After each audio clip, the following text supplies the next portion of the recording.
Hello friends, welcome to boss view. ఈ video చూస్తున్నవారు దయచేసి ఛానల్ని సబ్స్క్రైబ్ చేసి నన్ను సపోర్ట్ చేయండి. ఈరోజు మనం డైరెక్టర్ విజయేందర్ దర్శకత్వంలో నిహారిక, ప్రియదర్శి, వెన్నెల కిషోర్, ప్రసాద్ భేరా యాక్ట్ చేసిన మిత్రమండలి మూవీ గురించి చూద్దాం రండి. ముందుగా చెప్పాలి అంటే ఈ సినిమా కామెడీ స్టోరీ అని చెప్పబడింది, కానీ నిజానికి మూవీలో కామెడీ పంచేయలేదు. కథ పరంగా చెప్పాలంటే హీరోయిన్ కిడ్నాప్ అవుతుంది. అది ఎవరు కిడ్నాప్ చేశారో, ఎందుకు చేశారో, చివరికి ఆ కిడ్నాప్కి చిల్లరగా తిరిగే మిత్రమండలి గ్యాంగ్తో సంబంధం ఏమిటి అనేది ఈ కథ. చెప్పాలి అంటే ఈ మూవీకి ప్రాపర్ స్టోరీ స్ట్రక్చర్ లేదు.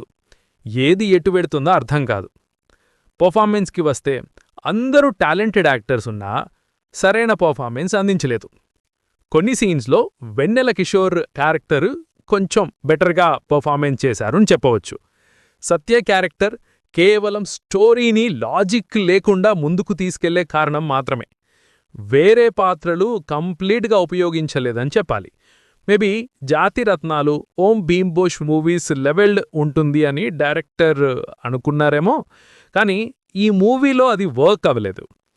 కామెడీ మూవీలో లాజిక్ ఎక్కువగా ఎక్స్పెక్ట్ చేయకూడదు, కానీ ఎగ్జిక్యూషన్ మాత్రమే ఆడియన్స్ ఎంటర్టైన్ చేయాలి.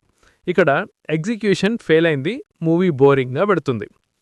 టెక్నికల్ ఆస్పెక్ట్స్ వచ్చి స్క్రీన్ ప్లే ప్రాపర్ స్ట్రక్చర్ లేదు, మ్యూజిక్ ఓకేనా అనిపిస్తుంది.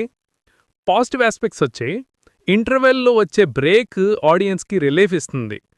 నెగిటివ్ ఆస్పెక్ట్స్ వచ్చి మూవీలో నెగిటివిటీ చాలా ఉంది, ఎక్కడ్నుంచి స్టార్ట్ చేయాలో తెలియటం లేదు. కామెడీ, స్టోరీ, ఎగ్జిక్యూషన్ అన్నీ బాగలేదు. రిలీజ్కి ముందు అవుట్పుట్ ప్రాపర్గా చెక్ చేసి థియేటర్లో రిలీజ్ చేయాలని డిసైడ్ చేయాల్సింది.